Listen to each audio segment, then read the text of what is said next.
Hello and welcome to the Build with Baer Workshop. My name is patbaer. I'm here to build some model kits and to hang out with all of you. I'm throwing the Bear Cave, the link of the site, the tier 2 blue emote in the chat. If you are currently a subscriber, you can reply with those emotes. If you're not a subscriber, you can say hi, you can use other people's emotes, or if you feel like lurking, go ahead and lurk. Ghost Valve is here, Wristfan is here with a tier 2 emote, which we love to see. Harold is here. Welcome everybody. You may notice that we're back at it, friends.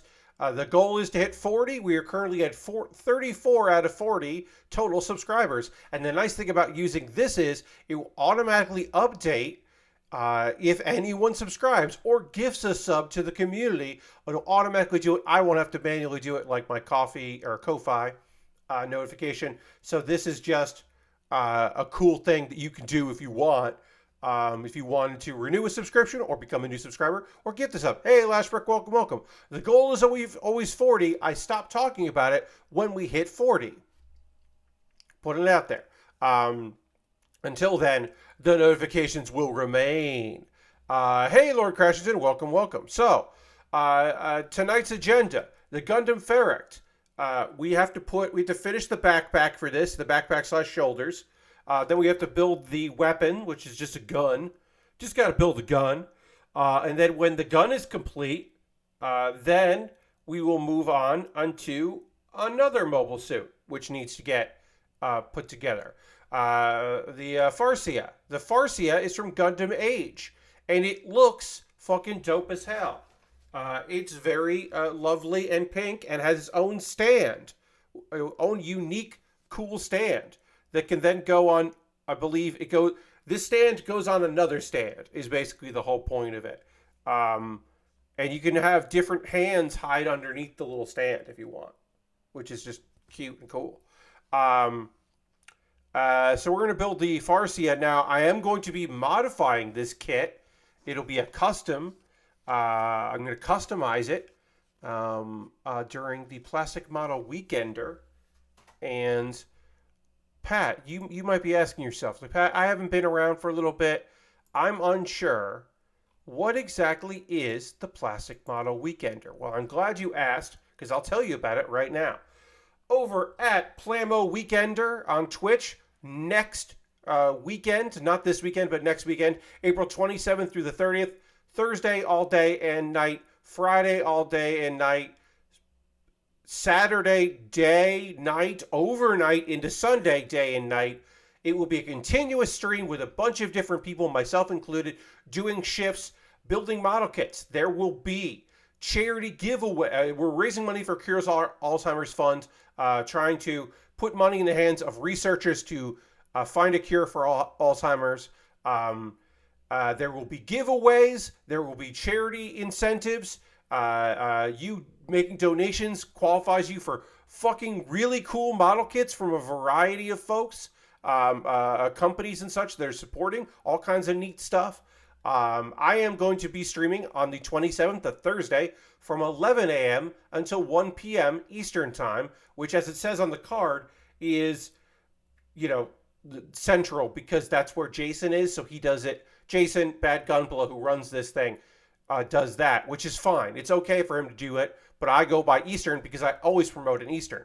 It's also easier for me to remember I have to go at 11 a.m. And the kit that I'll be starting tonight is a kit that I'll be customizing on that stream. Instead of just building it like I've done the past 2 years, we can get rid of that, where I have just built the kit during the 2 hours. Now, I should also say, during my 2-hour shift, I am going to be incentivizing you, that's right, you, to make a donation, because every $50 raised during my set, which is cumulative, you don't have to donate $50 for this. You could donate $5. Please donate more than that. But you could donate $15.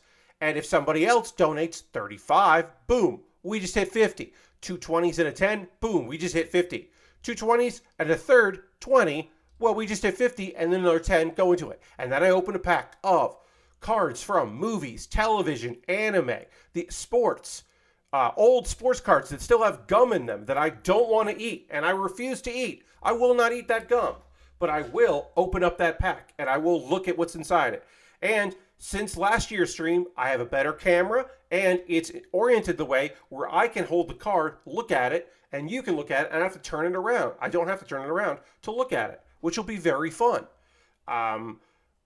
I would say almost half of the cards are from one anime's TCG that apparently did poorly because their cards are just easy to buy for a bulk discount.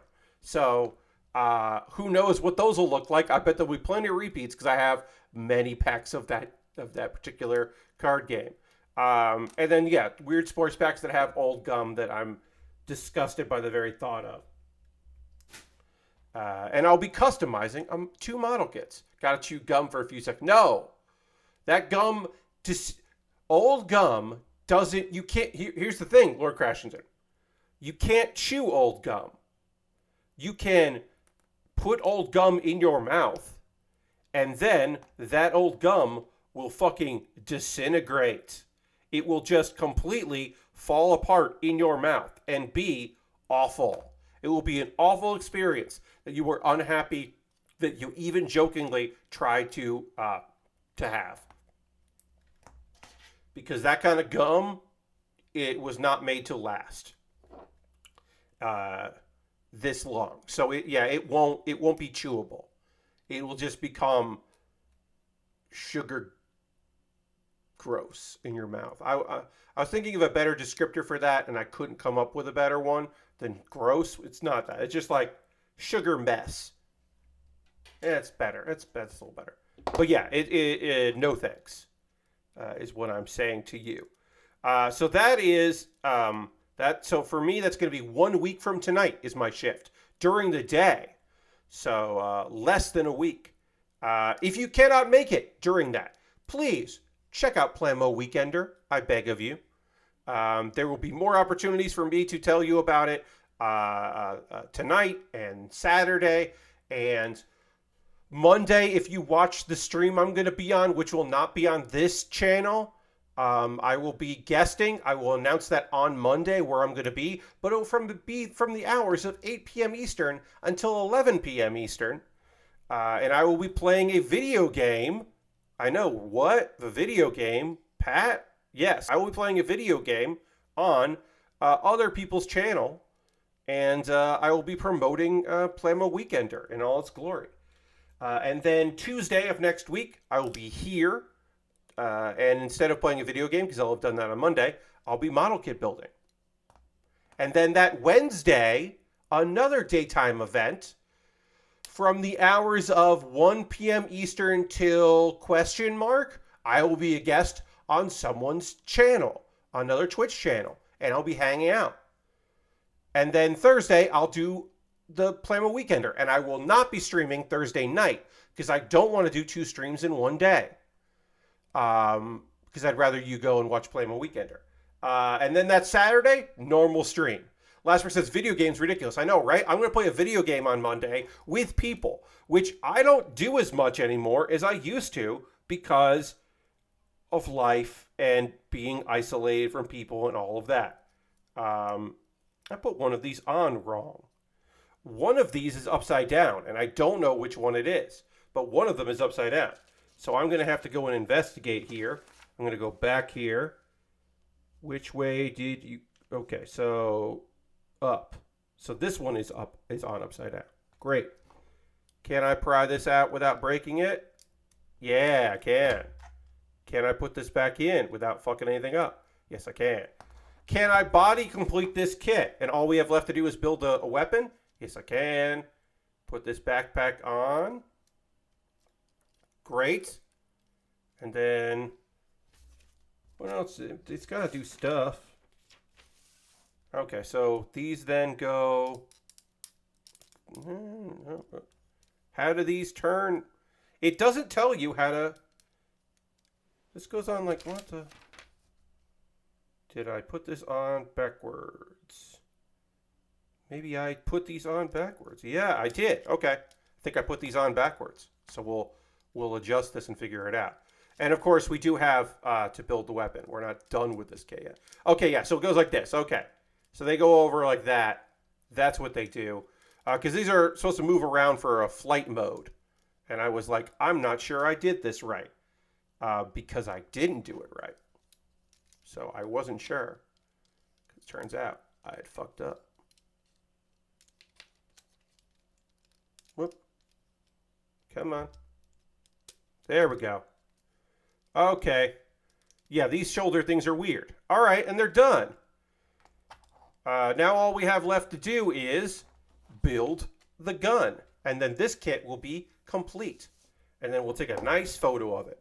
And this gun is just 3 parts. So very simple to do. And get rid of the sprues that we don't need. I'll break those down in a bit. And here's the last 3 pieces, which are the gun. No sticker required for this. Again, this kit had no poly caps, which is lovely. It had only a couple stickers, I believe, like 5. Yeah, the eyes, and then the shoulder, or like the legs part there, and then the shoulders.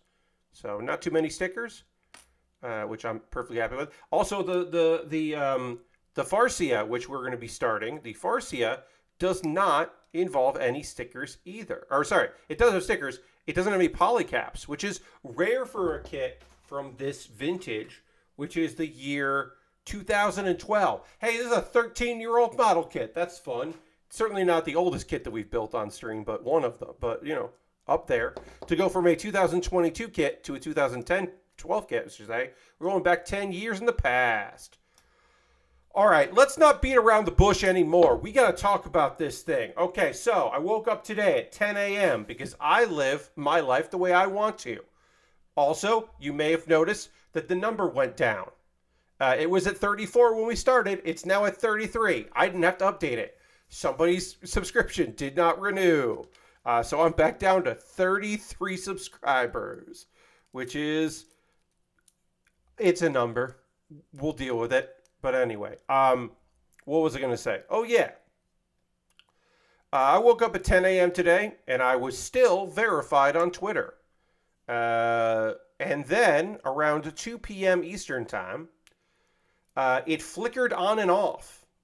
Like, there were tweets that didn't have the verification, and then there were tweets that did have the verification. And then it just went off. Then it was done, and I was no longer a verified user on Twitter. And it was like, oh, okay. Yeah. It turns out, and we'll get into the other things that have come out of this, but let's just talk about that. Why did it flicker on and off? Because I'm still verified, everybody. Everyone who was verified by the system is still verified because there's no on and off switch. You can get approved to be verified, and you can change your actual username and lose your verification. But they can't just turn it off. What they had to do was hide it. They hid everyone's verification. I'm going to take a photo because this kit is done. Now, how do I know that? Well, because if you can search, you can just search for it. You can just look it up. There is a string you can do that checks the verification. And also, you can use that string for must be verified and include a user who is not verified. And you will come across all the tweets from people who used to be verified or being acknowledged verified, and their replies. So, like, if I tweeted a reply to Harold, you would see mine there. And like Mr. Eric Pope and John Drake and, you know, whatever. Or like League of Heels, like me and Gersman and other people retweeting League of Heels, that would show up. Or no, replying to League of Heels, that kind of thing. Or adding League of Heels, that kind of stuff. All right, we're done with this kit. I'm going to pull it down a little bit here for photo. All right, nice big gun on this kit. Good looking. This may end up in my display here. I haven't decided yet if I'm going to rotate something out and put that in. But it is a good kit, so I did enjoy putting it together. And now we're going to move on to our next build. There we go. The Farsia. We're working on the Farsia right here. So let's get lovely colors on this kit. I am going to be panel lining this because the panel lines will not affect the modifications that I'll be making. Meadow says, I was thinking about getting a Pharact, but I grabbed a Zilwart instead. I like the Pharact. I thought it was a fun build. I like how the shoulders are weird. I like the colors, the limited color. I don't mind that. Is it piloted by Lane? This is a very Lane-looking pilot. I don't know her name because I've never seen an episode of Gundam Age. So I don't know who this is, but she does have Lane vibes. You're not wrong. Aristofan just gifted a tier 1 sub to Meadow at last. Congratulations. Enjoy your subscription. With the little applause there. Thank you very much, Aristofan. That's Aristofan, that's your 116th gift sub, which is a lot of gift subs. So thank you for continually supporting people in the community. And then, other subscribers, throw the emotes in the chat. Let the people know. Also, Sandra always appreciates it to hear that people like the emotes. What was I saying? Oh, yeah. So, Twitter. It's still a mess. It's just hidden. Another thing to say is that display names can no longer have the string verify in the name. This isn't user names. This is your display name. Like my display name says like patbaer, never paid for Twitter Blue or never paid for Blue, because it's like I want to make sure that people know I didn't pay for that shit.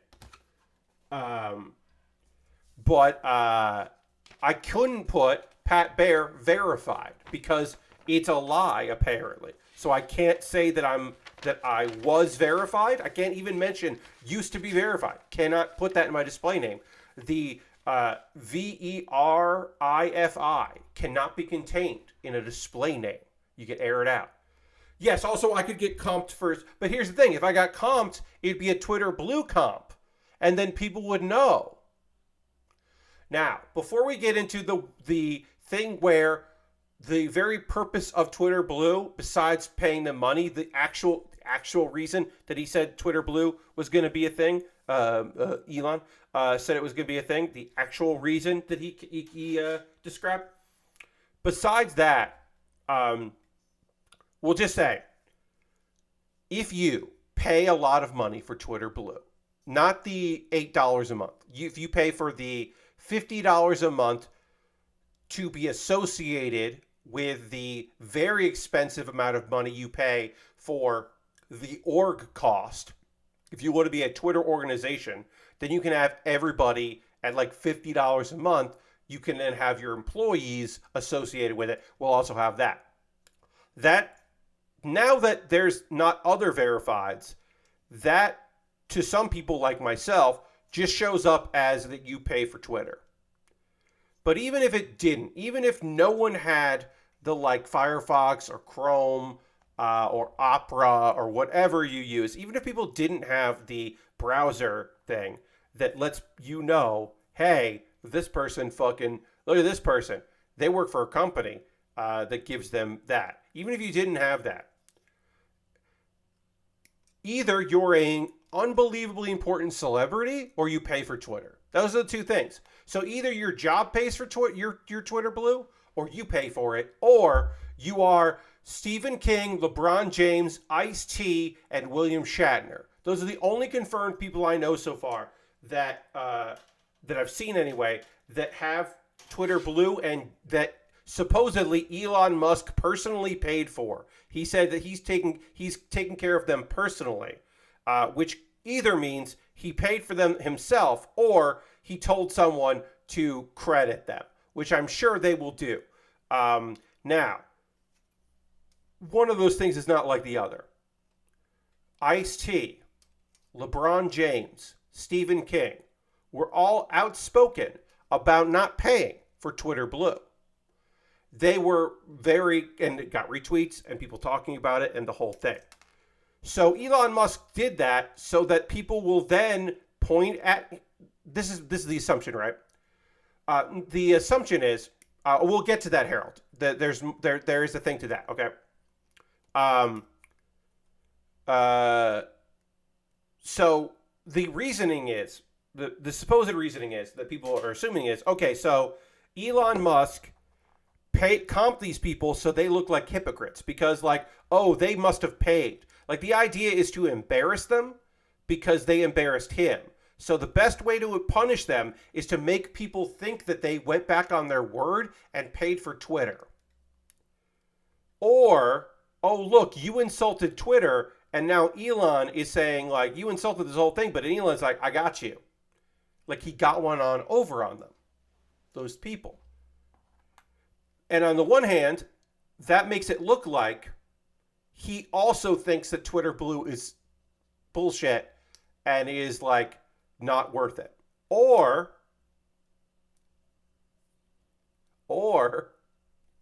he's so desperate to have well-known people associated with Twitter Blue that he will do whatever it takes to get them to go in. One of the still verified folks who surprised me but hasn't made any statement about it is George Sakai. I mean, so it also, one would assume that George Sakai was very vocal about this and he's just on the list of people that he comped a bunch of fucking liberals. He also comped like outspoken liberals, right? He also comped William Shatner, who was complaining about it. He was very much complaining about having to pay and do all that and how he wasn't going to do it. And then he just like added Elon Musk the other day saying like, hey, thanks for taking care of that. And then Elon said something about like anything for you, my captain, or whatever bullshit he said back. So that happened. So he just like eventually replied. And the assumption is, oh, William Shatner got comped. Also, last night, William Shatner was like talking up SpaceX, which we are obviously grateful that people did not get hurt. And I know some people were like, you shouldn't be upset. You shouldn't be mad at SpaceX. Like, people worked hard on that. And to which I reply, well, what about sabbatiquit? Sabbatiquit is a phenomenon where people take a sabbatical at SpaceX and never come back because as soon as they're away from the program, they realize how shitty it is.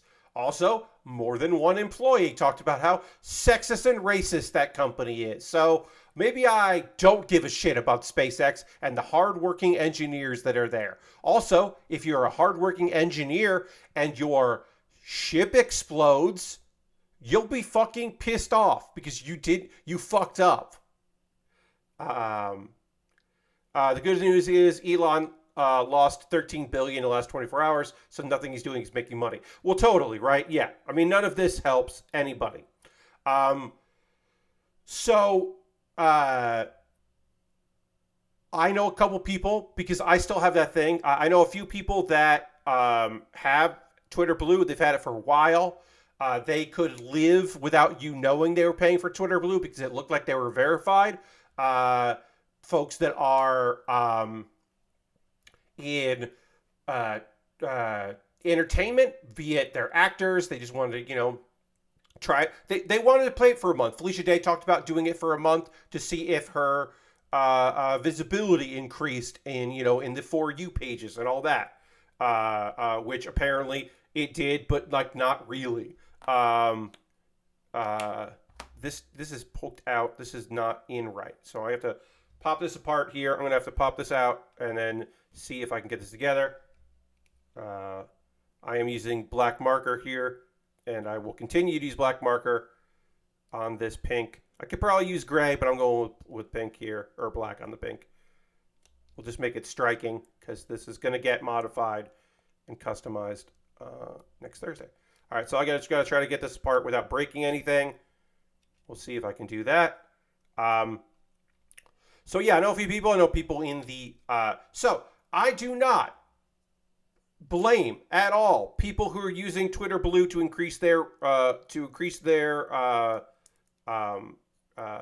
reach, particularly folks that are in the adult entertainment industry. If you have an OnlyFans, you already are dealing with some soft blocking on Twitter. You're dealing with always new weird soft blocks on Instagram and constantly dealing with that. And your business, discoverability within OnlyFans and Fansly and various other things. Oh yeah, I'm using gray. That's right. I did go with the gray. That is really rough in those fields. So totally understandable why you might want to use this. But also, there's no good indication that you're reaching anyone. I don't care about anyone at SpaceX. I do care about the nature preserve. He struck his fucking launch site and then flung debris. Yes, totally. 100%, totally.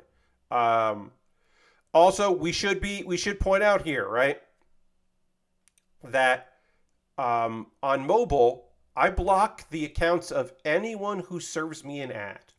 Ooh, we had one gifted sub and then still went down to 33, so that's fun. Anyone that spends money to advertise to me, I don't care about, and I block on Twitter. Person, organization, company, no matter what, I block them. So that's my counter argument. I'll probably tweet that out tomorrow. My counter argument on that is, hey, pretty soon I'm just gonna start blocking or muting anyone that pays Elon Musk money. And if your company put you and associated you with it, you can ask them to not do that.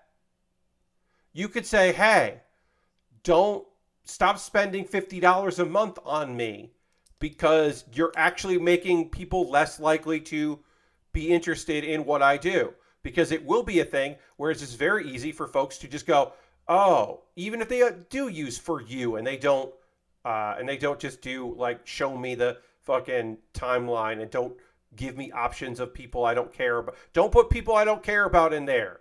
Like, because now you can just go and look at any popular tweet because the Twitter Blue people get pushed to the top of replies. It's not by time.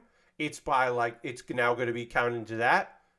So you can just go into any popular tweet and block people. I should also point out, I said this before here. I started to say this. One of the reasons why all of this was supposed to happen, besides making money, one of the reasons that all of this was supposed to happen was to democratize Twitter. To even the playing field is a phrase he used, that these celebrities were just given verification willy-nilly and regular hard-working people weren't. And what does he do? He gives away Twitter Blue to some people for free who are celebrities. And the hard-working people have to spend $8 a month. So Elon, in his desperate attempt to be liked and to be liked, or in an attempt to gotcha and maybe embarrass people, has instead turned a portion of his gullible audience that paid him money into people who are very unhappy with him. And he still, again, we've talked about this before, he still has people every day tweeting at him about how, Twitter is still blocking my message. I pay this monthly fee. I didn't get a check mark. And I still have blah, blah, blah. I still do this. I still do that. And I'm still not getting what I want.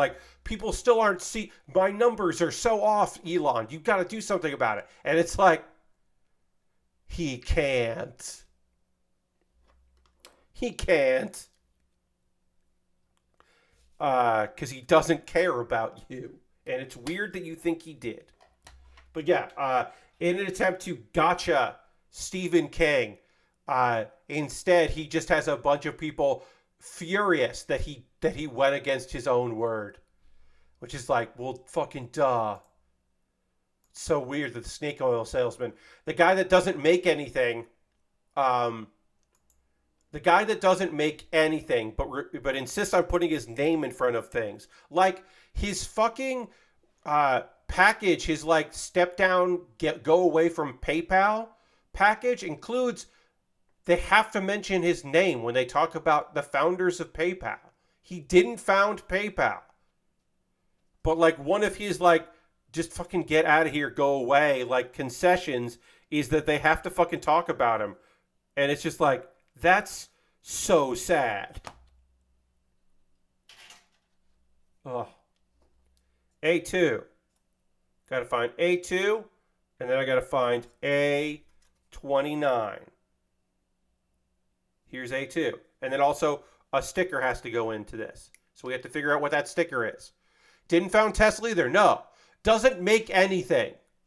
Just invests in things. He uses his father's blood emerald mine finances and his inheritance to buy his way into things that sometimes succeed.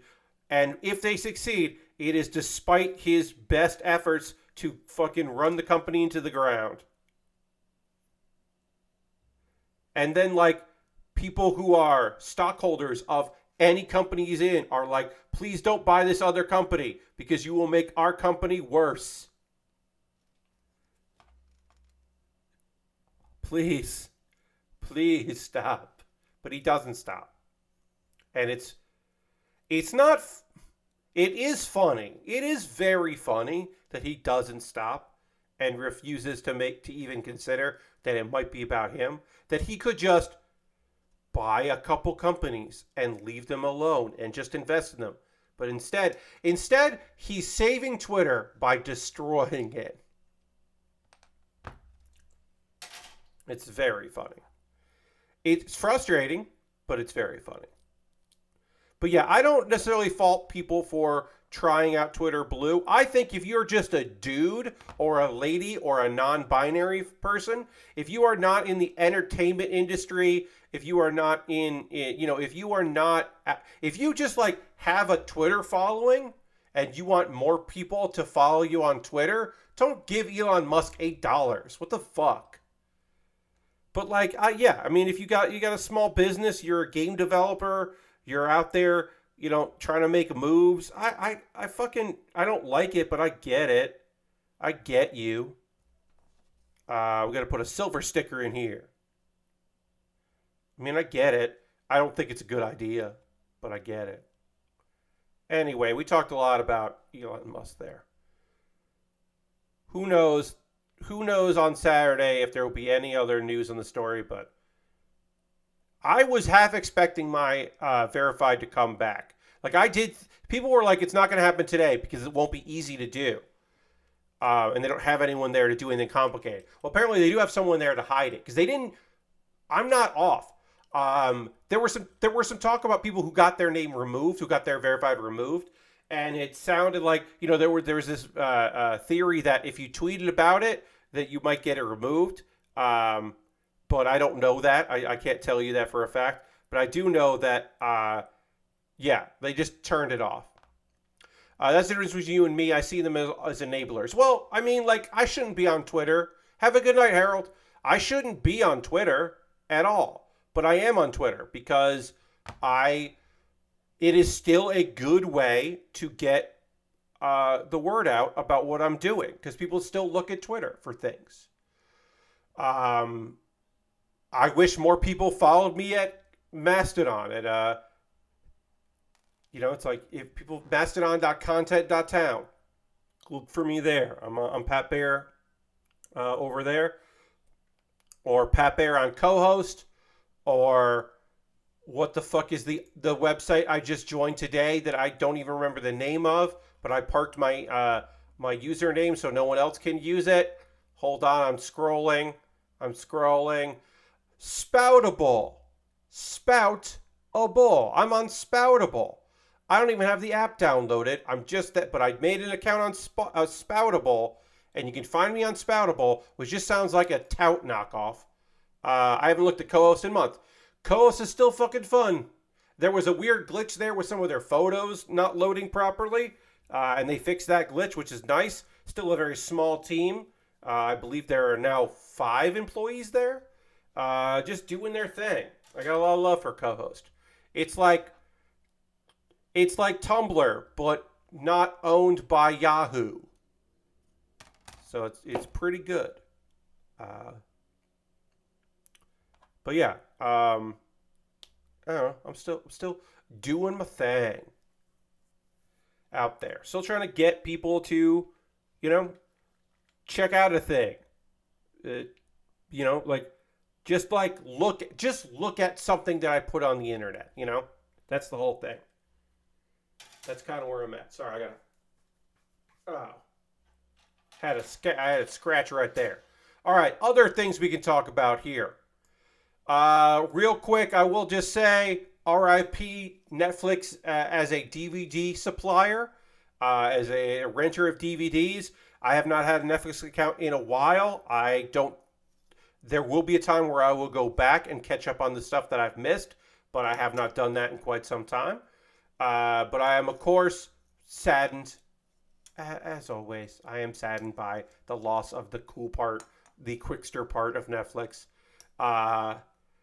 There was a many a year where I would get, like 2 at a time or 1 at a time or 3 at a time, depending on what I was at and what I was into. When I didn't have cable, and I only had like a few, for whatever reason, one place that I lived in, if you plugged the cable into the wall, the coax cable into the wall, into a TV or whatever, VCR, DVD player, whatever, you could get like some stations in one place I lived in Queens. So I did that. And then I supplemented that with just like getting a lot of, Netflix. Netflix was great when I lived in an apartment that did not have internet in it. And I would go to an internet cafe to do stuff. So that way I could like watch things. That was very helpful to have. Let's see, what else was out there about the old... I mean, here's the best part, right? Because they eventually caught on, and you started getting those DVDs that just had the episodes. But in the early days of Netflix, it was just the same DVDs that would go out to, Best Buy and Circuit City and Costco and mom and pop shops. It was the DVDs that had everything on them. So if you wanted to, you could watch director's commentaries. And like the news radio director's commentaries are incredible. You had like the writer and you had actors come in, and then like everyone did the episode where they said goodbye to Bill, the Phil Hartman tribute episode, and just like all kinds of like beautiful moments of like Stephen Root, like just hanging out and talking with like Stephen Root and Dave Foley together, and just like beautiful, like wonderful moments of just people like really liking that cast. Clearly, everyone in the cast really liked each other, except that the only person who liked Joe Rogan was Andy Dick, and they also hated each other at the beginning. And also, most people had different opinions, differing thoughts as it went on Andy Dick. But yeah, it's very clear that nobody liked Joe Rogan on that set, with the exception of Andy Dick, and the two of them also hated one another. And it's just like very good. The director's commentary and the bonus footage for Reboot, the original version of Reboot, not this later version, but the original version of Reboot, had like a documentary about the Mainframe, the people that made it, this Canadian group that had their own, like, they were part of a like technology hockey league, and so they had Mainframe hockey jerseys that had Megabyte on the back, and they are on the front, and the back had the name, and they are unbelievably cool looking, like incredibly cool. Those bonuses were great. Like, the movie commentary stuff was always kind of fun. And then eventually that went away. And then also I started just downloading stuff. And then the Netflix like streaming part became more and more of a thing. And it was more than just their weird deal with Cinemax. And then they started having more and more stuff. And then they have stuff that wasn't available on DVD. And then I just didn't want to have stuff come in the mail. And then I also didn't want Netflix. But it's a weird thing where that's going away. I don't know. I have never been nostalgic for Blockbuster because I just had so many annoying experiences in a Blockbuster. So I never had nostalgia for Blockbuster. I did have nostalgia for mom and pop rental places. There was a place that I used to go to in my hometown. I would go in, and I didn't have a card, but I had memorized the number on my dad's account so I could get a discount on VHS tapes.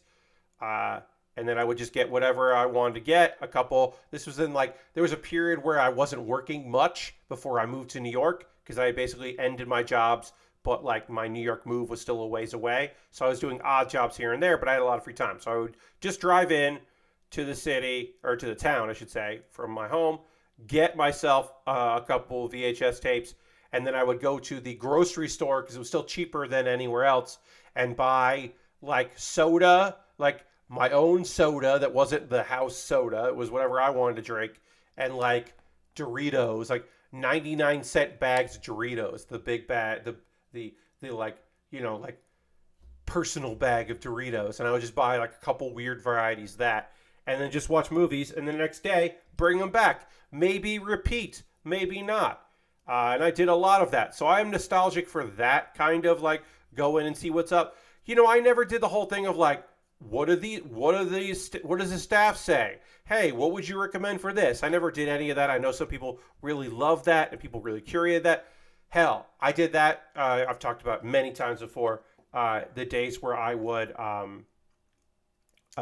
when I worked at an anime import store, I did a lot of customer service stuff where I would recommend things. They'd be like, my daughter likes Sailor Moon. And I'd be like, does she know about Card Captor Sakura? And it'd be like, oh, has she watched Fishugi Yugi?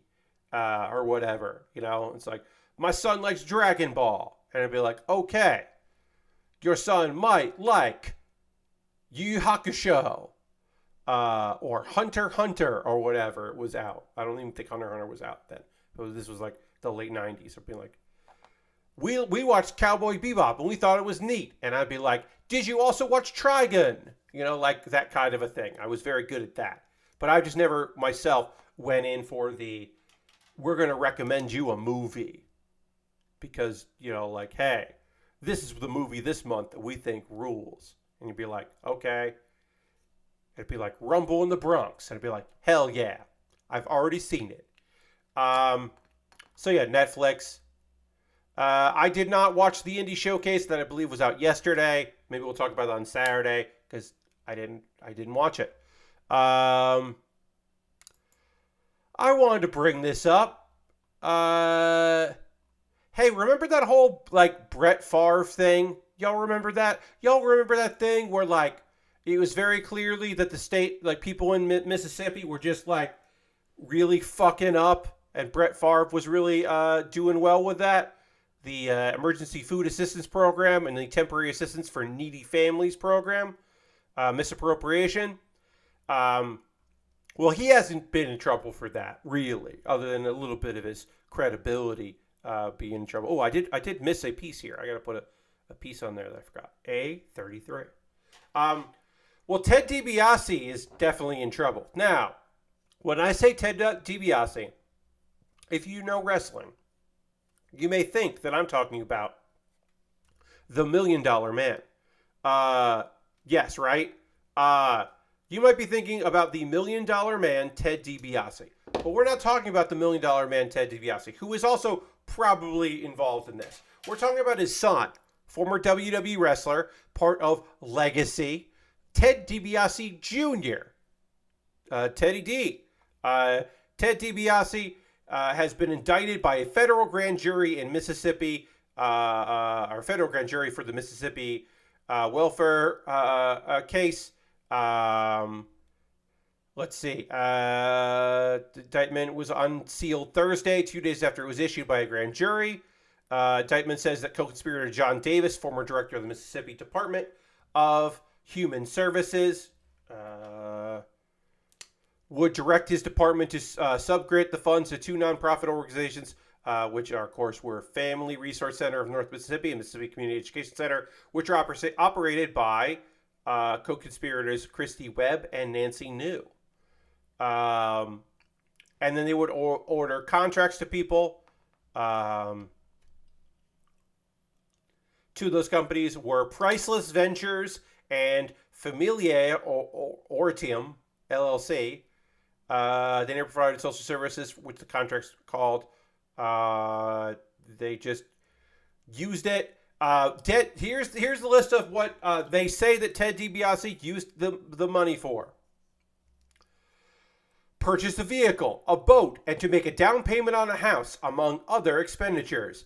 It's not even cool, evil shit. It's boring shit. It's, man, the lifestyle I was accustomed to as a decently paid professional wrestler. I'm not living up to that anymore. I need a little bit of help here. I know. I'll use this money I'll use this money. Oh no. Oh no. I'm probably going to go to jail. I put this together wrong. This is supposed to be on, I put this on upside down. This is my second fuck up on this kit, which is great. Luckily, this should not be the hardest thing to separate. But yeah, this needs to go upside down because it only fits a certain way into the back here. And that's wrong. So I've got to pop this open and flip it around here. We'll see if I can do it with the part separator here. I'm going to pry this apart with my fingers a little bit. See if I can wedge this in. Because I don't want to break this, because then I'll have to liquid cement it back together, and it just won't work right. So I'm going to try to... I have separated these a little bit here. All right, and now I can... This is just a difficult thing to separate. Anyway, Ted DiBiase was charged with 1 count of conspiracy to commit wire fraud and to commit theft concerning programs receiving federal funds, because, of course, this does involve federal money. So, great idea for a scam.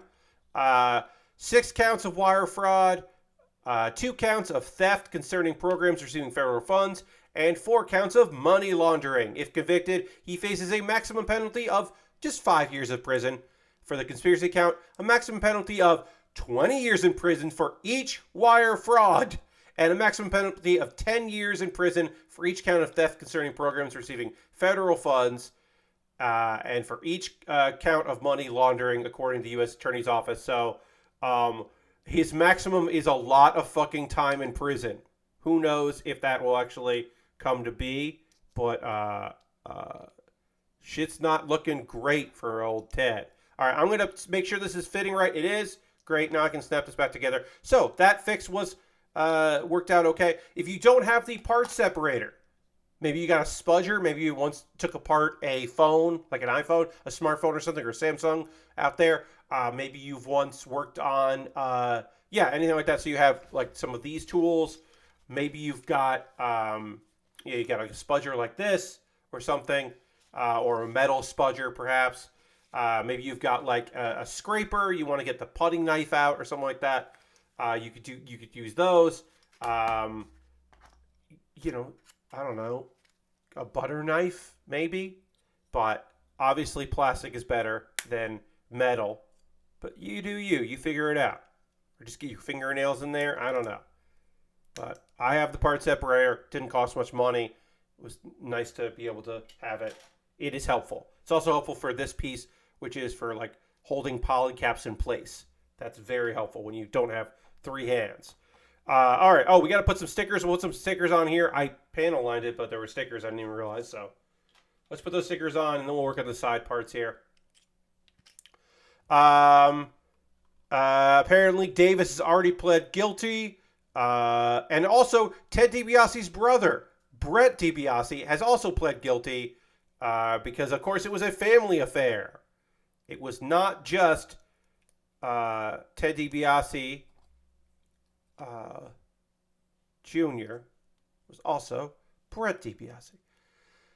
And, of course, this is tied to Ted DiBiase Sr., Brett Favre as well. Ted DiBiase Sr., Ted DiBiase Jr., and Favre, along with former college football star Marcus Dupree and NFL linebacker Paul Costi, I don't know how to say that name, are among 38 people being sued. This conspiracy, this thing like grew a lot.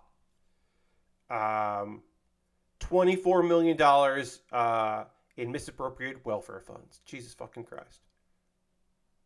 Fucking sucks.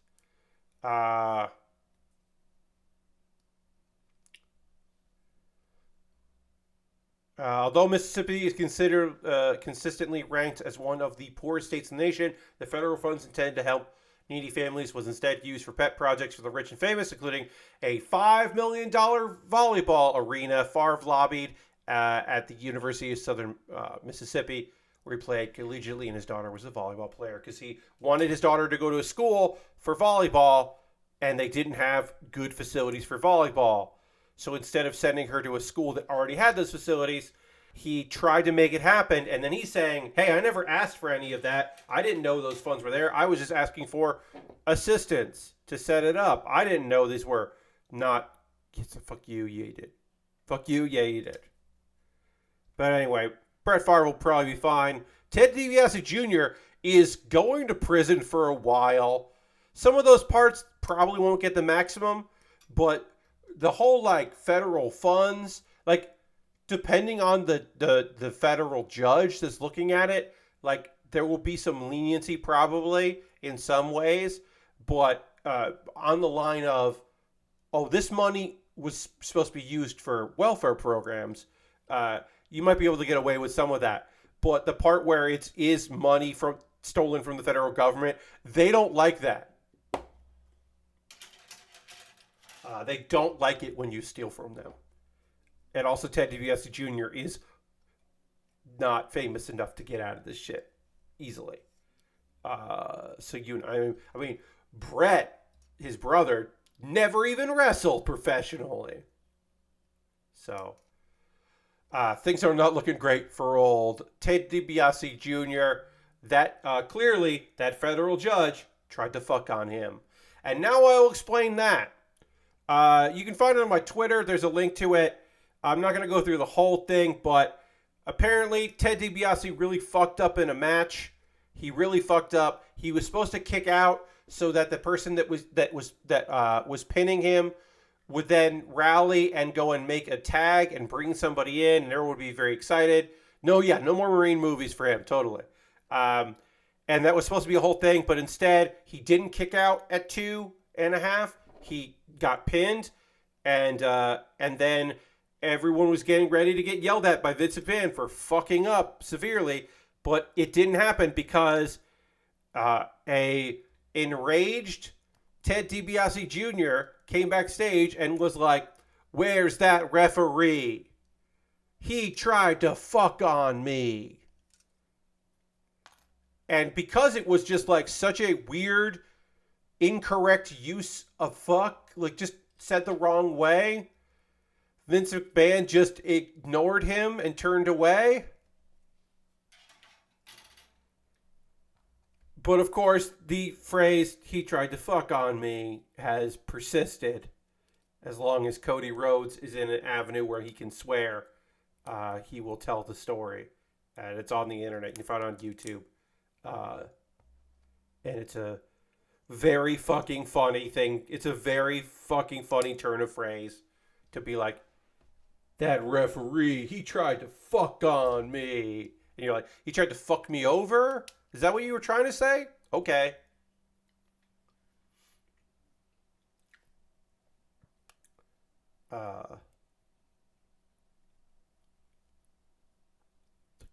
All right.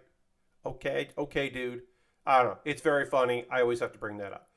Let's see. If there is any other news in the world of video games, Diablo 4 beta is coming back in May, for one weekend in May. Fuck is a versatile word, but maybe not there. Yeah, Dirty. He just said it wrong, but he said it so wrong that it did cause Vince McMahon, a man who always has the last word, to stop talking and turn away from this group of wrestlers who had a bad finish to a match.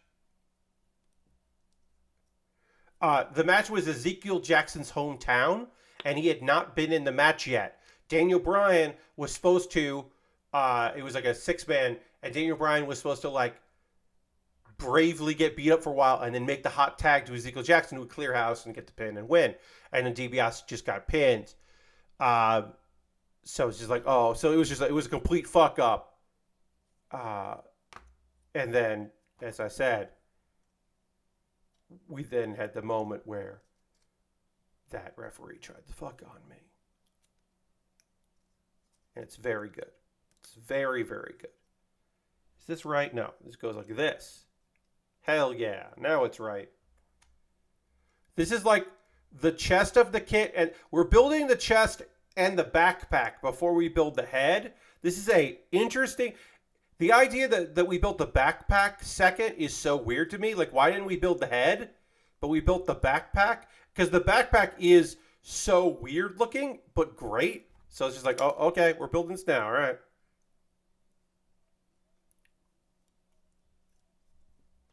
Let's get a little. But yeah, the modifications that I'll be making to this during Plastic Model Weekender it'll be fine to have some paint on here. Should be okay. Also, because the marker should be okay because it'll be a while before we do that because it's not for 1 week. But yeah, Diablo 4 beta is coming back May 12th through the 14th before it comes out on the 6th. So it'll be like the final beta, like probably more of a stress test than anything else and last minute weird things. But yeah, so keep an eye on for that if you want to get into that beta. If you didn't before, I'm sure it'll be very fucking annoying to get in. All right, we got the head next because we've done the chest and the backpack. Let's see. Is there anything else I want to say here? No.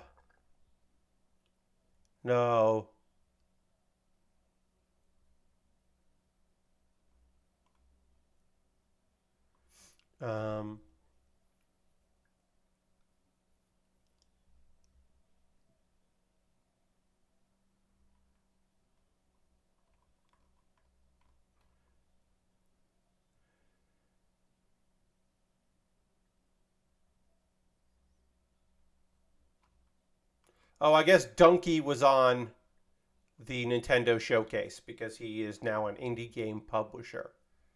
And people were very surprised that Donkey was there. But he is publishing a video game. And he's also publishing one that people were already excited about. So, yeah.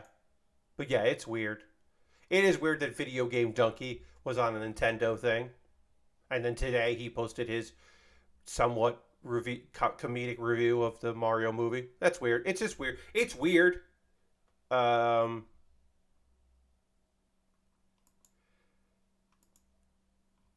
Big E broke his neck in a way that it's named after someone, and that's always to me a bad sign. When your injury has a person's name, like in this case, the Jefferson fracture, that's generally bad because apparently he broke his C1 and his C2 in 2 places. That's fucked. I had no idea what he looked like, so I didn't know he was in the direct. Yeah, it's Donkey. I know what he looks like from like bits where his face is around. Most of the time, you don't see him, but sometimes you do. But yeah, I know the Dunks, man. Anyway, apparently Biggie had a doctor's visit after WrestleMania and think like his strength is there. It's just they're not sure. So hopefully he will be okay soon. We send our love to Big E Langston. All right, I'm going to go back to this. Hey, I'm going to talk to you, friends, about ways you can support the channel.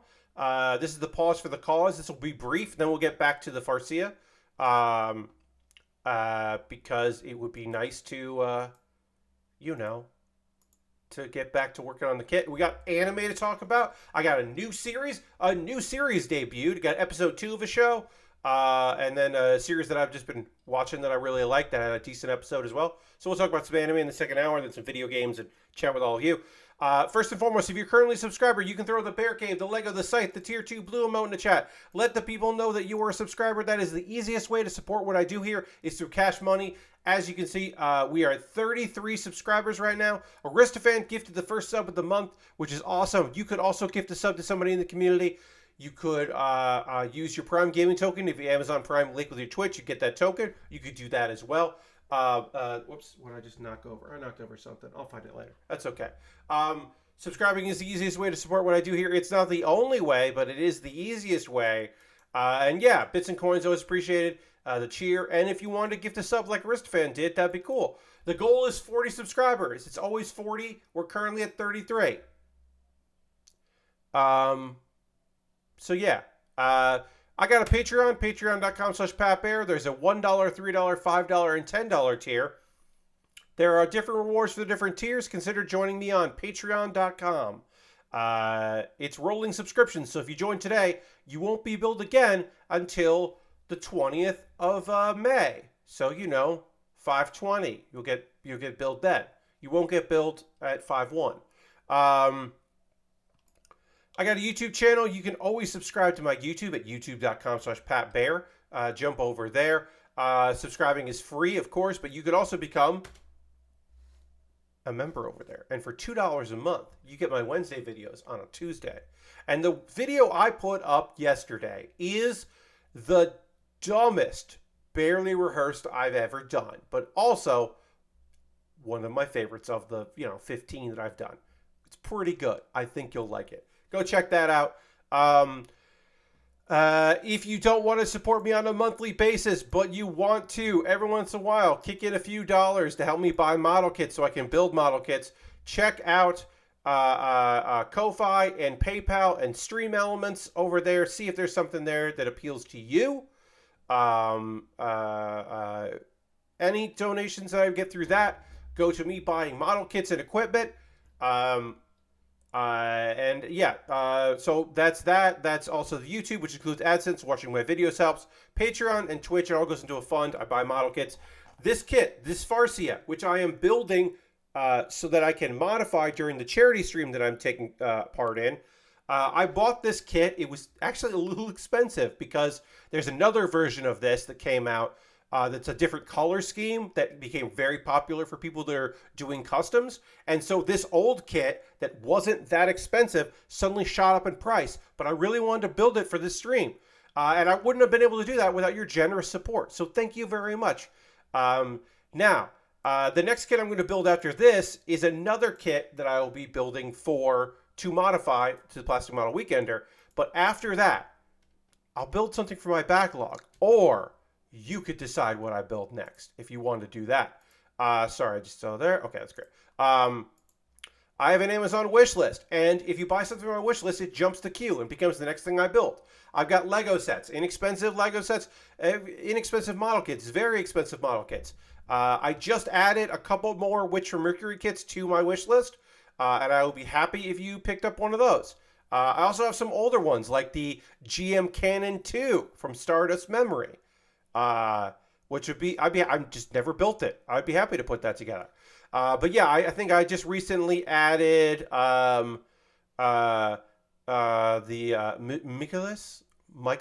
I don't know I can't remember how to pronounce it. But I got a bunch of different kits, inexpensive kits, very expensive kits, kits with free shipping, kits that don't have free shipping. They just cost a ton of money. All kinds of different things. Some gear at the bottom of the list, because it's always nice to have some gear. A bunch of different things that you could pick up, and then I'll build on stream, because that's how that works.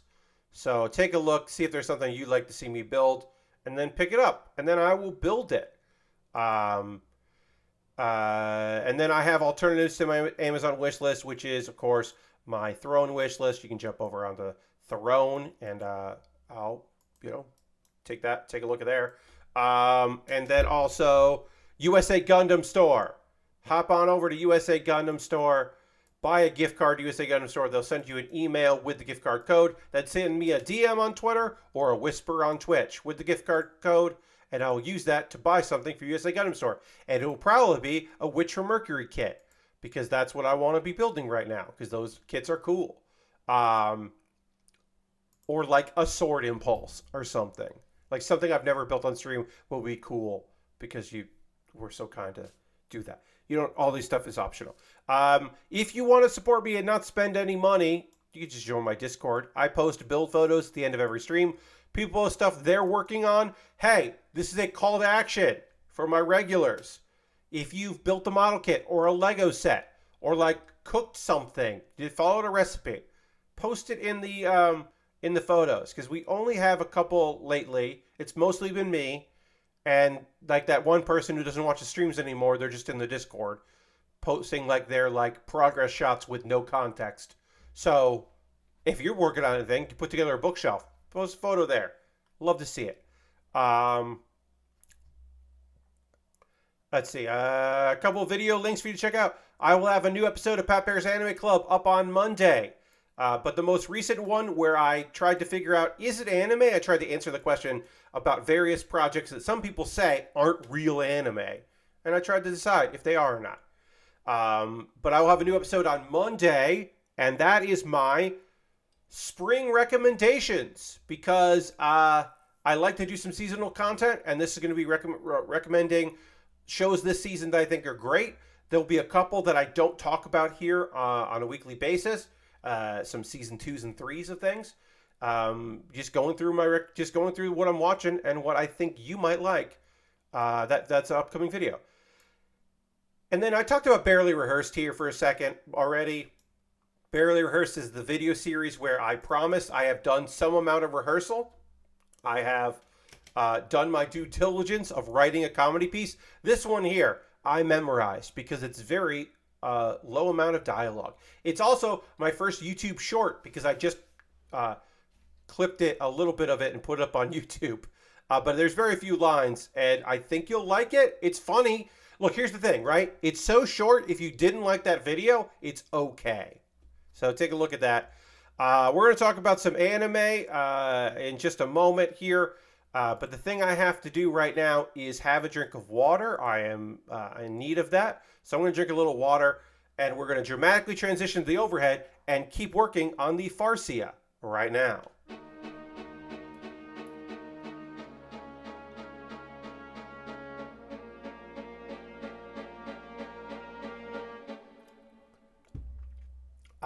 All right.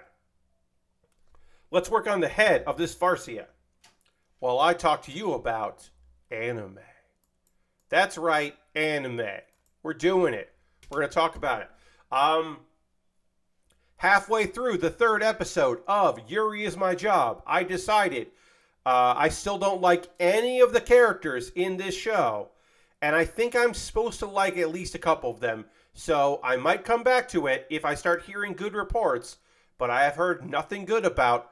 I did not really enjoy the first 2 episodes. I like the premise of like a girl who ends up working at a cafe that caters to young ladies that want like older sister types.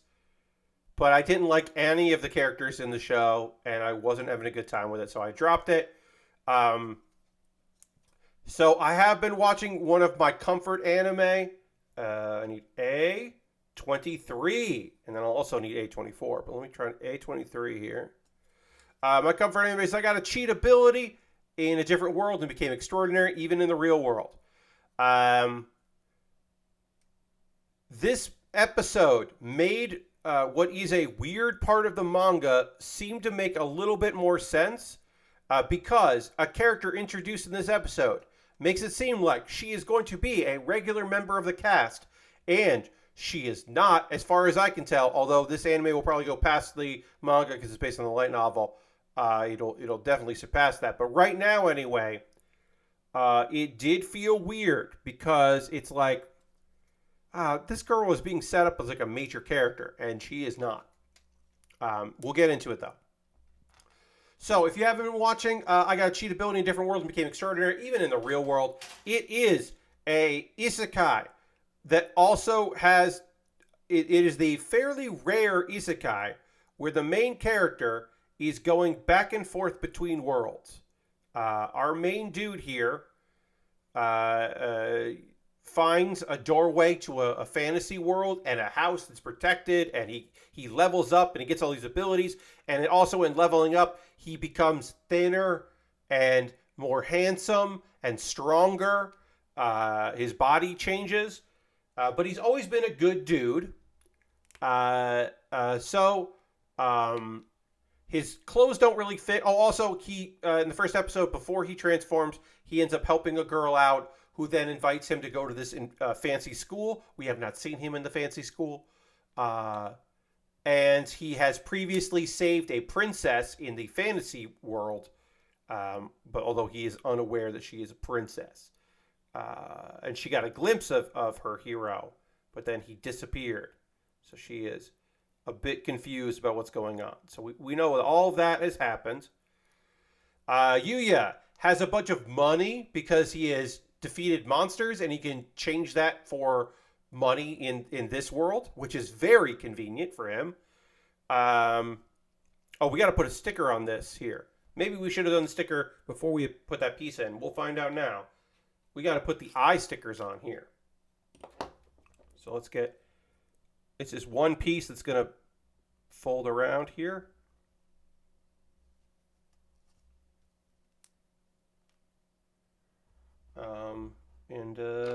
Let's see if I can... Okay, so it is like squiggly line like this. It wants me to do this squiggly line around.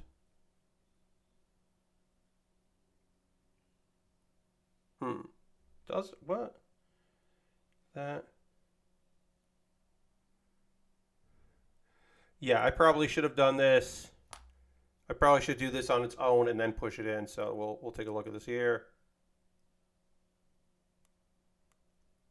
Anyway, so Yuya goes and buys some clothes, because he has money, because his clothes don't fit anymore, because now he's just a different looking dude. While shopping, a photographer, whose name I don't remember, is just like, hey, we need you. A model is supposed to be here for a couples thing. You're a good-looking dude. Why don't you be a model for today?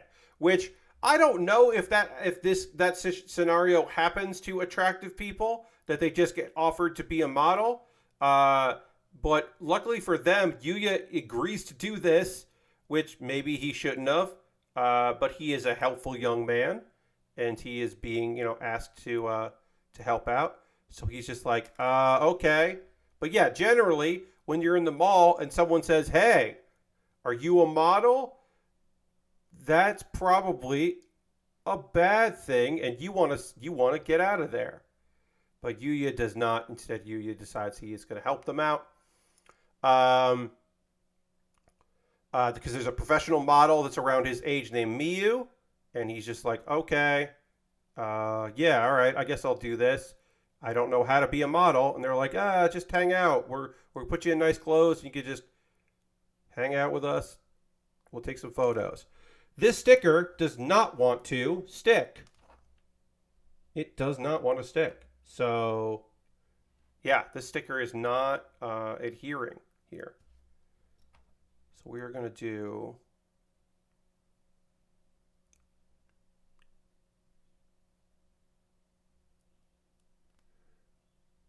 Yeah, this sticker is not working. I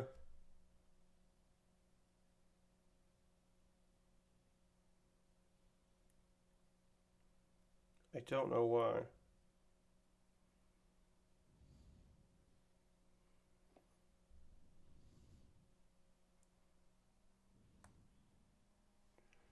All right, it seems to be better now.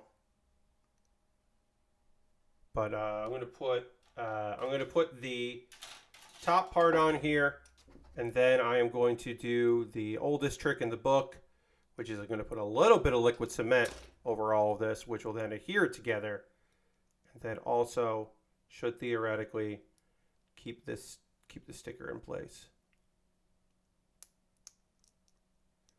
Very little amount. I don't generally recommend this course of action, but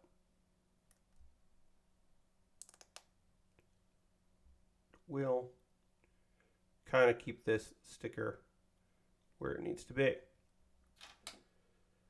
All right, so then I'm going to take most of this off here.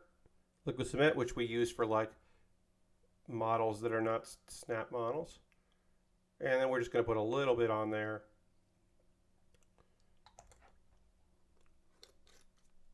And then we'll keep going. Also, this is not hearing well either, so.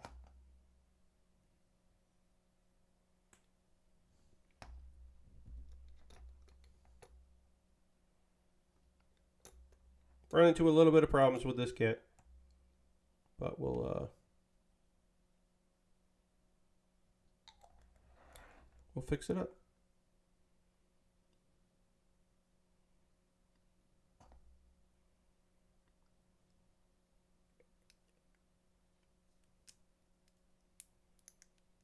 All right.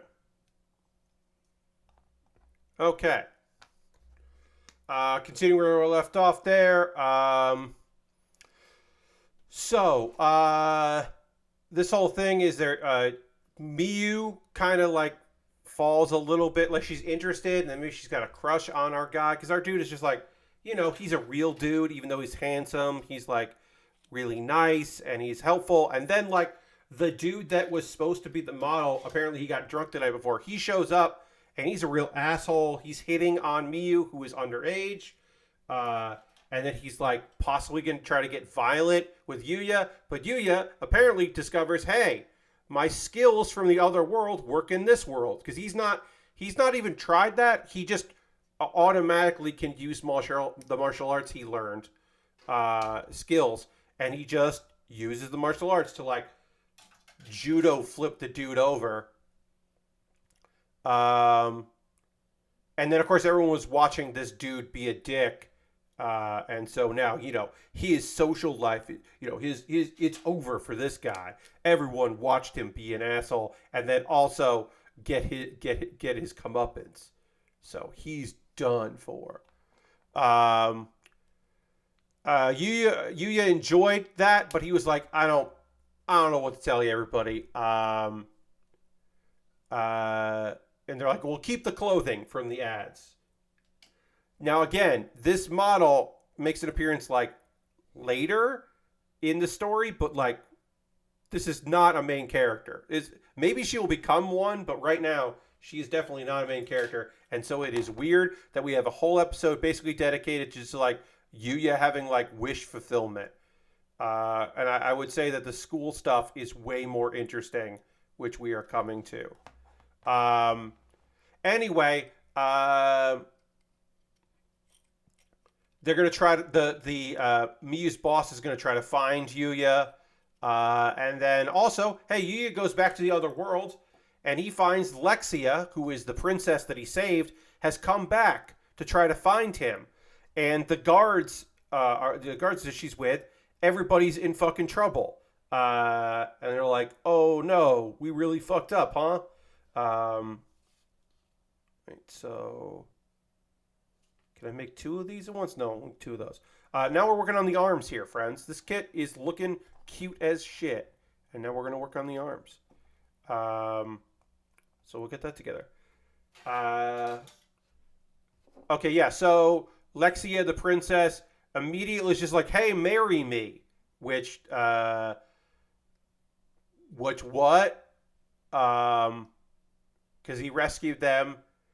I guess she just wants to be with a strong guy that saved her, which I understand. I get that shit. We all love a strong man that comes in and saves the day. But, hey, relax, Lexia. There are other people who also are in love with Yuya. And that's the episode. Again, it was just as weird as the chapters of the manga. We were like, why are we dealing with modeling? What's going on here? But it's still cute. It's still a cute episode, even if it's a weird one. I did wonder if I guess she must be important at some point, because I was like, I wonder if they just skipped this whole thing. Because it's so weird in the manga, but I guess it might be important. Again, I have not read the light novel, so I don't know where this goes. Let's see. What else can I tell you? Oshi no Ko, which had a 90-minute premiere last week. Again, I'm still not sure what, obviously I thought this was, it's presented like, what the fuck?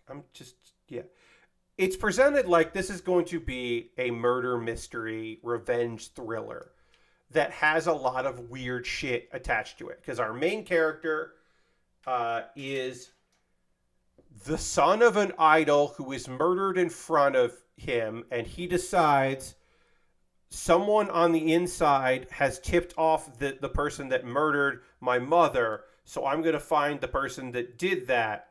I'm going to figure this out. So I'm going to become an actor so that I can get close to whoever did this and figure it out and get revenge. Also, he's fairly convinced that it was probably his dad, he doesn't know who it is. Also, this character is a reincarnation of the doctor that was a big fan of the idol. And his twin sister is a patient of his, although he doesn't know that. And she's also a reincarnation. And she's been trying to honor her mother. And apparently, in the 10 years since the death, we fast forwarded some, but in the 10 years since the death, Ichigo had kind of fallen out of contact with them. The group that I was in has disbanded. Oh, hey, Jam just subscribe with Prime. That's 63 months. Thank you so much. That's so many months. Let's throw the barricade, the leg of the scythe emote in the chat. And thank Jam for subscribing with Prime. It's that easy. And then also Jam has now bumped us up to 34, which is great. We're back at 34. The goal is, of course, 40. The goal is always 40. But thank you very much, Jam, and welcome back. And let's throw some emotes in the chat. I'm going to do that too.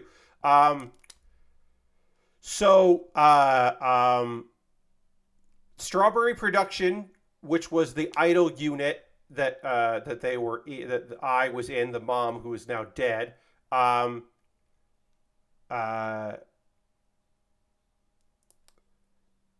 They're just focusing on internet personalities and not the idol thing. Ruby has been trying to become an idol, not knowing that Aqua, Aquamarine, her brother, has been sabotaging her because he is trying to keep her out of that life because this is the job that killed their mother. And also will probably make things more complicated for him to enact his revenge on whoever the fuck he needs to act his revenge on. So he's been trying to keep her out of it. But then she gets scouted by like a modeling group, a quote unquote underground modeling group. She gets scouted. He can't prevent that, of course. Let's see.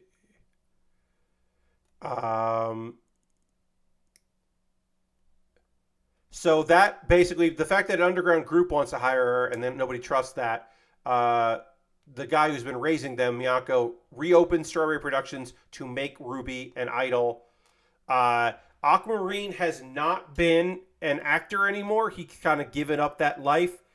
So instead, because he was a good child actor because he could memorize lines, but he can't really act because he's like, he just doesn't have talent for it. But as a child, like a young child actor, he could do some things, but he as he's gotten older, he really doesn't have the chops for it. So he's just working behind the scenes in an attempt to figure out who his father is so he can enact revenge on him. Of course, because this is a revenge story. I need A18 and A20. There's 18 and 20 are these two here. Great. So let's see. Aquamarine is told not to give up on his dreams, which is like, I mean, he goes, well, maybe. Well, maybe. I don't know. And then later, we find out they're going to an incredible high school, a prestigious high school, that has a performing arts department. And then they're visiting the school and they run into Kana. You may remember Kana from the 90-minute first episode. She had a one-sided rivalry with our dude Aqua, and he does not really immediately recognize her, but she recognizes him.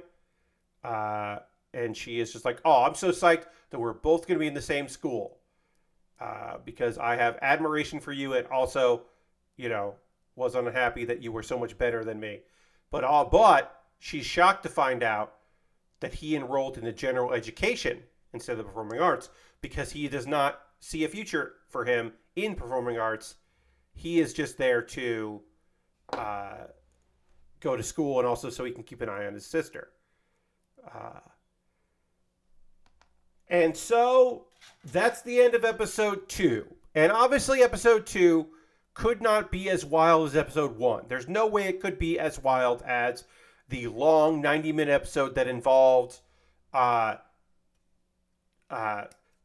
murder, and reincarnation, and then murder, and also a bunch of scenes of a young lady trying to raise 2 kids in secret and restart her idol career and keep everything under wraps, and all of this shit that was happening in this episode, in that first episode. This couldn't be that. But what this ended up being was just like a high school story about like performing in the arts and never giving up.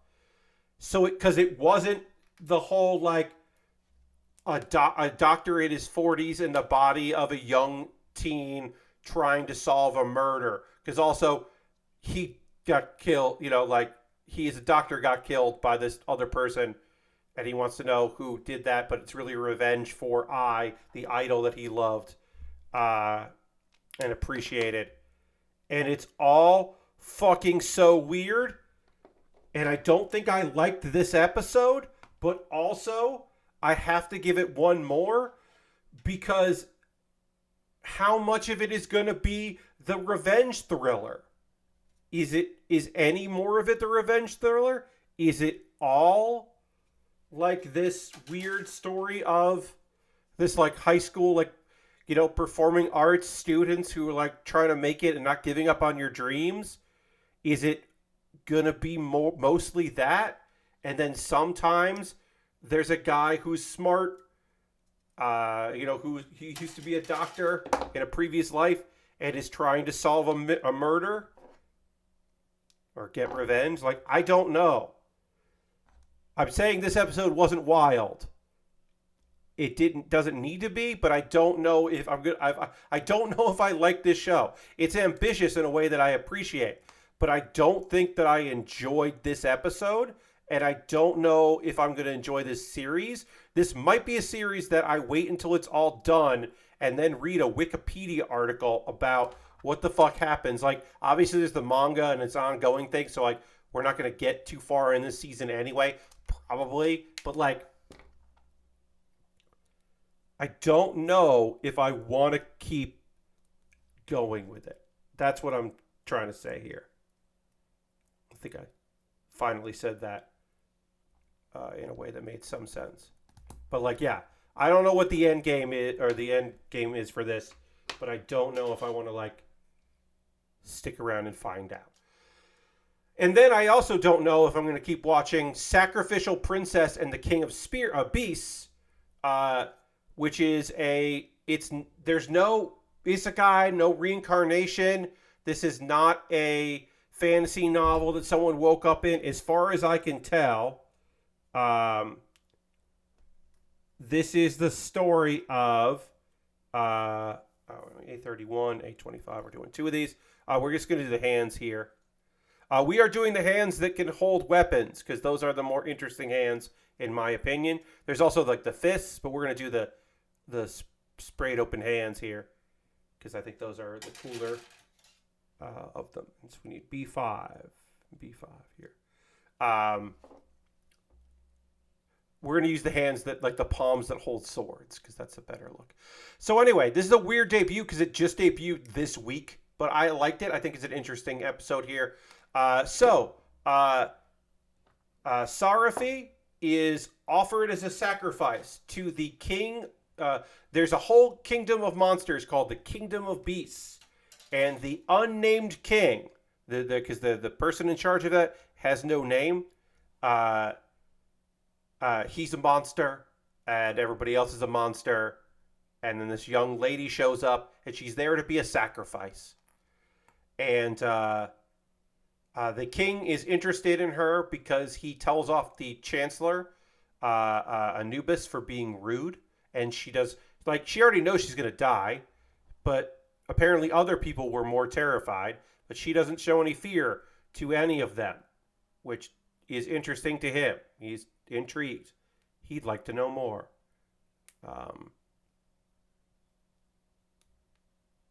Yeah, so we got this little part here. Got to put these in here. Got these little weapons that pop in. And we can pop one hand on here, and the other hand will go on to the other arm when we build that. I don't know why we built that now, but that's what they told us to. And now we're going to build the other arm. So the king says she's going to be his guest until it's time to sacrifice her.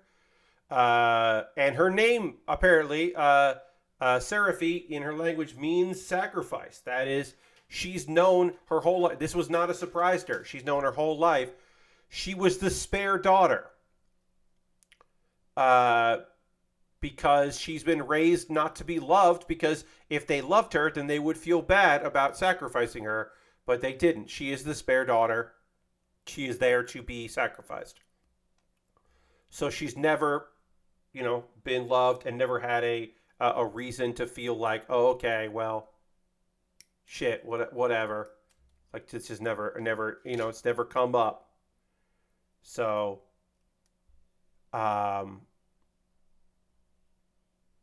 he takes her with her to inspect the border town, which is the only place in the Kingdom of Beasts where flowers can bloom. And he's just like, oh, because most of the land is covered in miasma, which you find out, which is why it's a kingdom for them. And he's like, yeah, you can pick some. This is like a nice, like, final goodbye, I guess. And then on the night of the sacrifice, apparently no one's ever seen this. It's just the king does this. Seraphi is taken to an underground room and told to wait and to be eaten. But, hey, guess what? Someone was trying to take this opportunity to kill the king. And that assassin decides to end up attacking her. Why? Doesn't really make any sense. But I guess he's like, oh, well, that way, like, she can't warn anyone or something. Who knows? Like, why wouldn't he want to, like, help? He doesn't want to help her. Okay, sure, whatever. Seems weird, but sure. Go ahead, dude.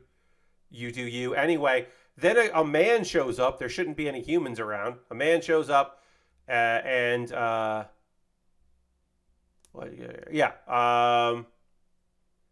sends him off. And that's the king in human form. Apparently, his mother was a human.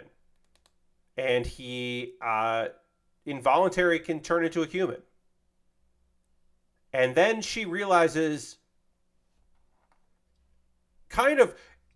she needs to realize this, but it is weird that she realizes it in this very moment. She's like, wait, you haven't killed anybody, huh?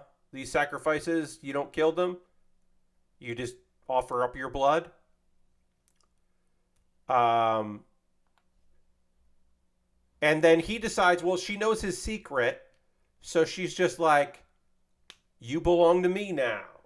And I guess we're getting a partnership, because the next day, the king in his beast form is just like, hey, Seraphi is my queen. And everyone's just like, what? Hey, that's a small young lady. What? A human lady is our queen? What? Wait, what? What? And then because he doesn't have a name, she decides to name him. Because he's a lion guy. Lionheart, which means brave heart, which he accepts. And it was weird that he never had a name because he's the fucking king. I wonder if we're going to get an explanation as to why he never had a name, or if they're just going to be like, and he never had a name. Moving right along. I don't know. I am going to give this a second episode because I think there's something interesting there. I think it's animated well, which is nice. And I like the premise a lot.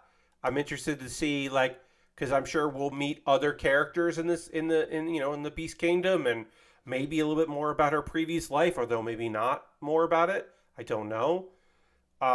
There's something about that first episode that got me interested. So, yeah, I'm going to give this another look.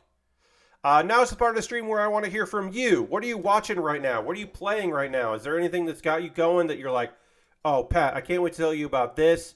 Let me know if you're watching, anything on TV or you're playing any video games. I'm in the midst of Hearthstone. Still playing Hearthstone. Still love Hearthstone. Still have more fun in Hearthstone. I picked up Fallout 4 again.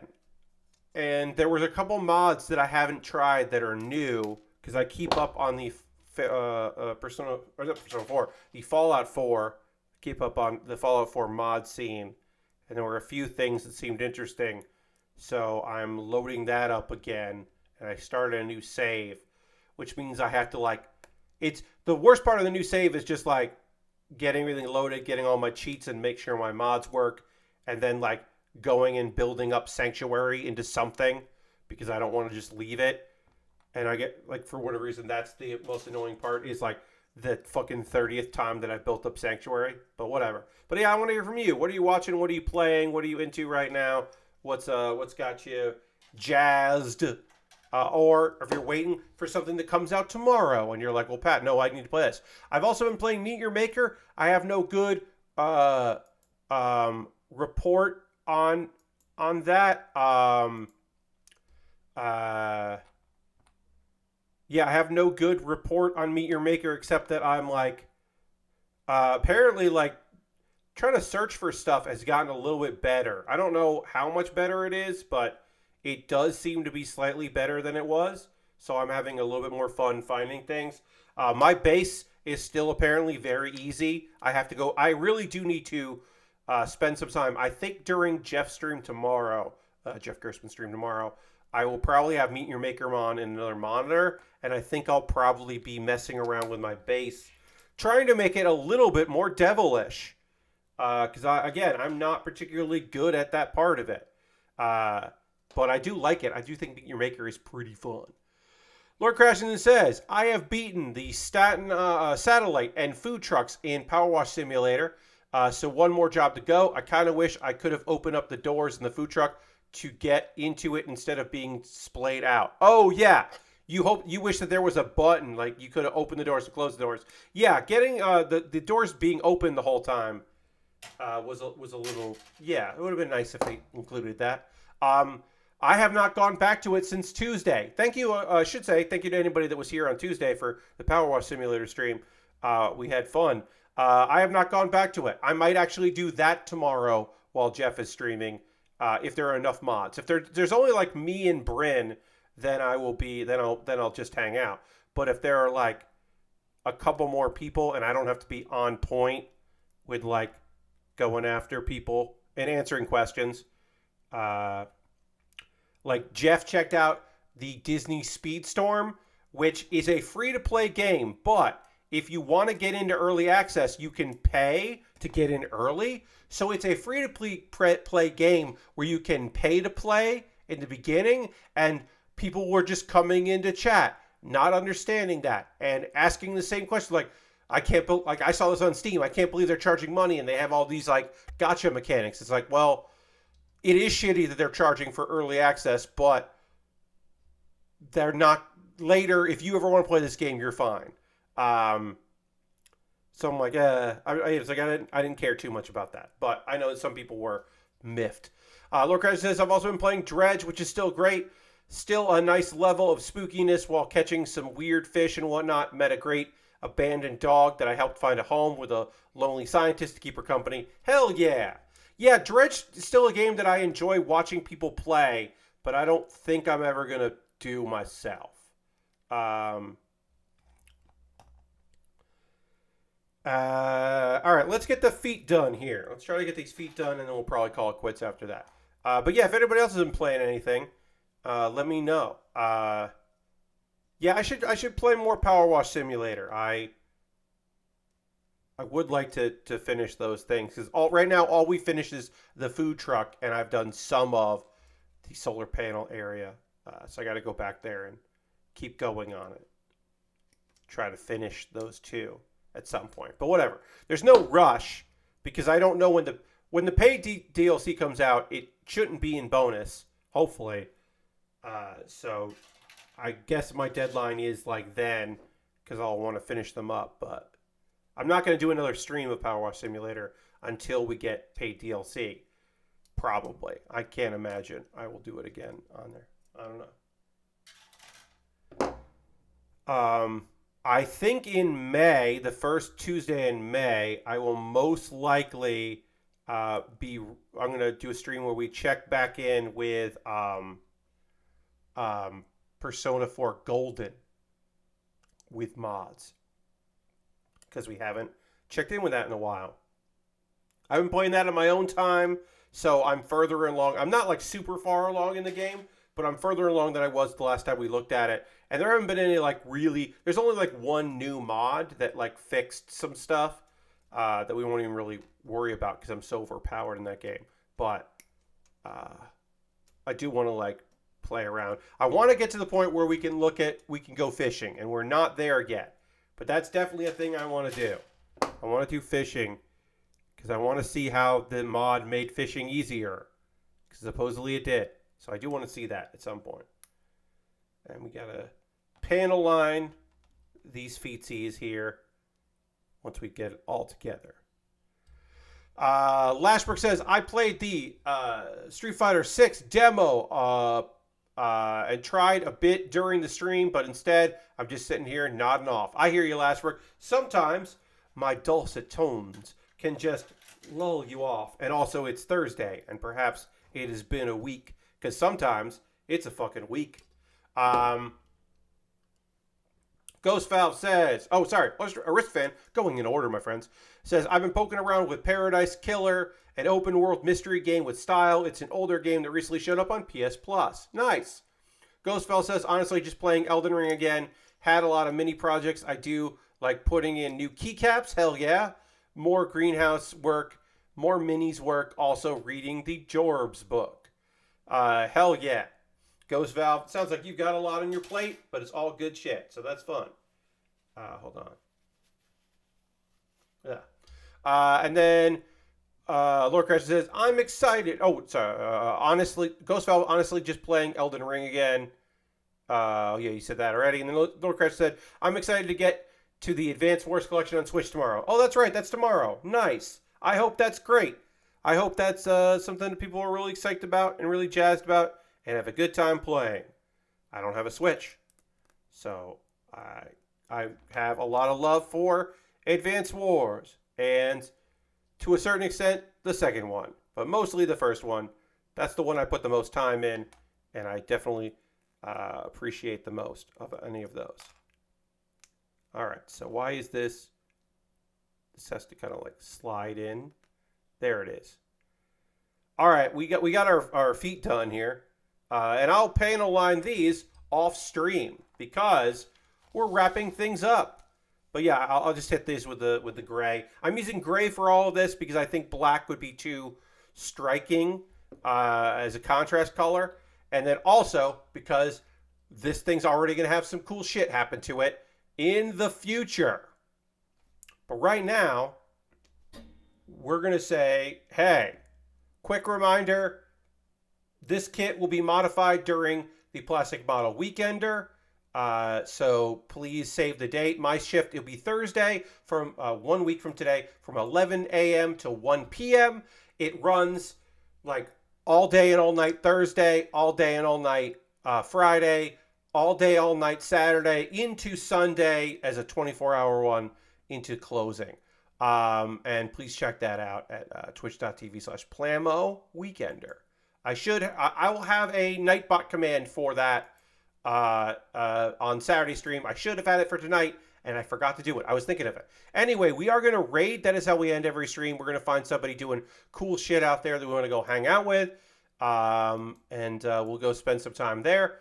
I just have to see who is doing shit that we want to go raid. Let's see. Who is doing stuff that we want to go... How long has this person been going? But we have a few options of some people. Let's see. Nope, that's just we're not looking at. We're not going to go look at the bird. Oh nope, he's probably almost done there, so we're not doing that. Xandra is playing Yakuza 0. We're gonna go raid Xandra because it's always fun to go hang out with Xandra. Xandra made all my modes and is a lovely human. So we're gonna go hang out with Xandra as she plays Yakuza 0, which is a fantastic Yakuza, and I hope she's having a really good time with it because I really like that game. So let's go hang out with Xandra. I hope you have a great rest of your evening. I hope you come along on this raid. I hope you come back on Saturday at 9 p.m. Eastern as I continue the Farsia, Farsia, and then I start the next kit that will also be modified during Plan Mo Weekender. Thank you all so much for being here. Have a great rest of your evening. I will see you on Saturday at 9 p.m. Eastern. Goodbye, everybody. Goodbye, goodbye, goodbye, goodbye, goodbye, goodbye, goodbye, goodbye.